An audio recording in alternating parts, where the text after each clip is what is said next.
मेरे पंचायत में एक एक घर डूबा हुआ था, गरीब अमीर सबका। हम सीओ साहब को ले जा कर के पूरा दिखाएं कि देखिए मैडम इतना इतना पानी है। सीओ मैडम गई भी, देखी भी, उसके बावजूद ये लिख के नहीं दी कि हाँ यहाँ पर इतना, न यहाँ खाने का कोई व्यवस्था हुआ, न इन लोग को कोई सुविधा मिला। उसके बाद हम डीएम साहब के यहाँ गए, एडीएम साहब के यहाँ गए, वो बोली कि जब तक सीओ लिख के नहीं देंगी हम आपका कोई सुविधा नहीं दे सकते। आज तक कोई सुविधा नहीं मिला, जबकि हमारे पंचायत में आपको पता होगा कि आज से पहले 5 दिन पहले जब विधायक जी लोग आई थी तो सुने कि जाता का जांच में आया है 2 पंचायत, जबकि जब कांटा में दाहड़ नहीं आया तो फिर जाता में पानी कैसे चला गया, उसमें जांच कैसे चला गया, यही हम पूछना चाहते हैं। जब तक डीएम साहब हम इन लोगों को सुविधा नहीं देंगे तब तक एक भी फसल नहीं हुआ है। जाके देख लीजिए आप, फसल क्षति में लिखा है कि बाढ़ के लिए फसल क्षति अभी भरा रहा है, तो फिर बाढ़ नहीं आया तो फिर फसल क्षति कैसे मिला लोग को? फॉर्म क्यों भरा रहा है जब बाढ़ नहीं आया तो अगर बाढ़ के लिए फसल क्षति मिलना है तो बाढ़ का पैसा भी इन लोग को मिलना चाहिए। इन लोग खाएगा कहाँ से? घर टूट गया है, बताइए, एक अनाज नहीं हुआ, एक धान नहीं हुआ, गरीब आदमी खाएगा कहाँ से? जो बटैया करता है उसको तो फसल क्षति नहीं मिलेगा, फिर वो जिएगा क्या चीज से? इसलिए सरकार इनको सुविधा दे गरीब आदमी को, उसके बाद ही हम यहाँ सकेंगे। कितने परिवार प्रभावित हुए थे बाढ़ से? पूरे पंचायत, जाता काटा, आपको सुस्ता, आपको इधर आ जाइए, एक तरह से लोमा, सब एक तरह पूरे गाय घाट प्रभावित था। लेकिन सुनिए, पंचायत जब लोग उठे हैं, किसी को खाना बनाने के लिए नहीं था। जब हम सीओ मैडम को बोले कि खाना का व्यवस्था नहीं है मैडम, कोई उपाय कीजिए, तो हमको बोली कि 20 आदमी का खाना बनवा दीजिए। बताइए, जहाँ 500 परिवार प्रभावित रहेगा वहाँ 20 आदमी का खाना बनाने से कैसे काम चल जाएगा?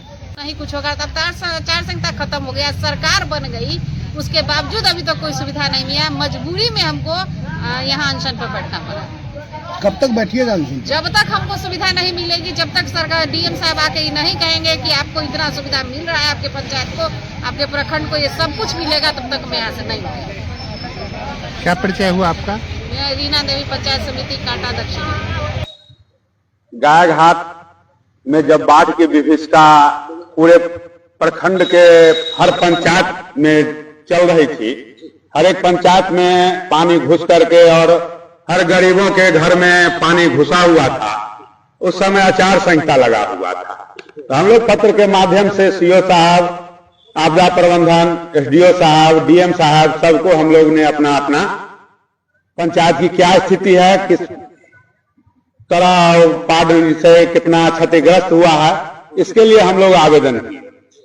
वहां आवेदन करने के बाद अभी तक सीओ साहब किसी भी गाय घाट प्रखंड के किसी भी पंचायत का ये बाढ़ का आकलन जिला को नहीं भेज पाए, और जिला को नहीं भेज पाए, जिससे कि गरीब का जो घर डूबा गिरा उसमें कोई राहत बट नहीं पाई। तो हम लोगों को तो जनता परेशान करती है, उस परेशानी से आकर के, और हम लोग अब प्रखंड मुख्यालय पर आकर के धरना दे रहे हैं। सरकार देती तो जरूर है गरीबों के लिए योजना, लेकिन उसको कार्यान्वित यहाँ के अंचलाधिकारी महोदय या प्रशासनिक अधिकारी महोदय क्यों नहीं करते हैं, ये हमको कुछ समझ में नहीं आ रहा है। इस कारण से हम लोग धरना पर कांटा पंचायत की पंचायत सदस्य समिति रीना देवी और जाता पंचायत के मुखिया संजय तिवारी, हम लोग धरना पर और जनता साथ में धरना पर बैठे हुए।